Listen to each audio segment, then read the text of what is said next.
Benvingut i benvinguda. L'objectiu d'aquesta càpsula és oferir-te una introducció en relació amb les metodologies actives. Aquest és un punt de partida. Després podràs explorar amb més profunditat i de manera més concreta què és això de l'aprenentatge basat en problemes, l'aprenentatge basat o orientat en projectes o la classe inversa. El món actual és un món incert, que requereix una constant adaptació i actualització, és a dir, d'un aprenentatge continu i competencial. Un altre fenomen relacionat és la societat del coneixement. Això suposa que qualsevol persona des d'un mòbil, per exemple, amb un clic i en pocs segons, té accés a un munt d'informació útil, i d'altra que no ho és tant, la denominada toxicoinformació. Aquestes situacions provoquen canvis a l'hora d'entendre l'educació. Per un costat, prendre consciència de que la construcció del coneixement no només es dona per part del professorat. Els estudiants també poden i són agents de generació de coneixement. I per un altre costat, la irrupció de les tecnologies trencant els espais tradicionals. Ara juguem amb l'aula presencial, però també amb l'aula virtual i un infinit de recursos i eines TIC. Amb tot això, com millorem la formació dels nostres estudiants? Com dissenyem l'aprenentatge per donar resposta a les seves necessitats?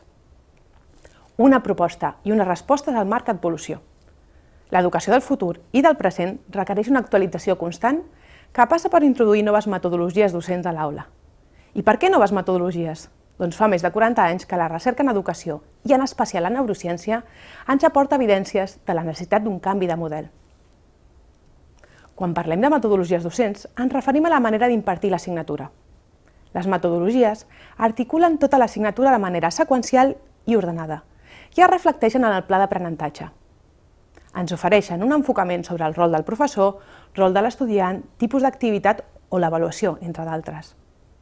L'objectiu de les metodologies, en especial d'aquelles denominades actives, és dissenyar processos d'aprenentatge significatius, és a dir, que aportin valor al seu currículum, rellevants, que siguin actuals i contextualitzat, que tingui a veure amb escenaris reals del seu futur professional.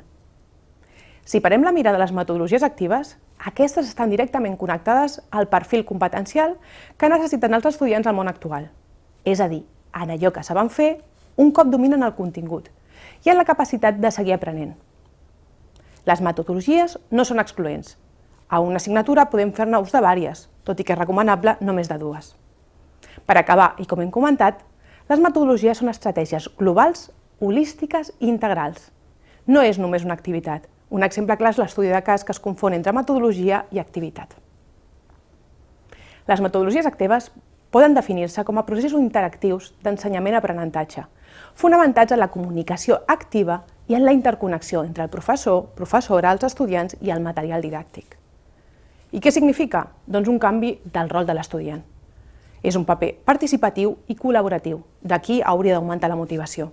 Un compromís actiu i responsabilitat amb el seu procés d'aprenentatge.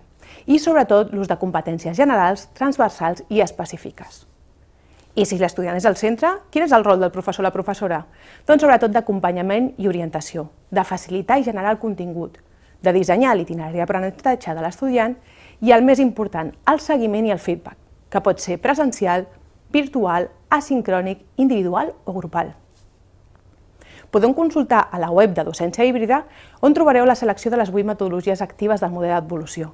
L'aprenentatge basat en problemes, l'aprenentatge basat en recerca, l'aprenentatge basat o orientat en projectes, l'aprenentatge per servei, la ludificació, la classe inversa, l'estudi de cas o el mètode expositiu. Si cliqueu sobre una de les metodologies, trobareu una breu definició, com funcionen i les fases. Quins criteris podem utilitzar per seleccionar una metodologia activa? Doncs sobretot el tipus d'activitat, si volem que sigui d'instrucció, de preparació, de consolidació o de descobriment. És a dir, que esperem que faci o sàpiguen fer els estudiants. Aquesta és una informació molt important per seleccionar la metodologia, però també ho és, per exemple, si tenim un grup gran o un grup petit. I també hem de pensar l'aula presencial i l'aula virtual.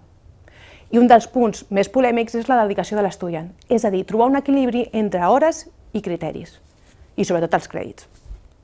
No hi ha una metodologia més bona que una altra, però sí més adequada segons les competències. També és important saber que les metodologies actives ens requereixen més dedicació en el disseny i la planificació, però menys en la implementació. És a dir, el que fem és dissenyar molt acuradament per improvisar, adaptar o personalitzar. I el que és fonamental és gaudeix. Ets una part molt important d'aquest procés.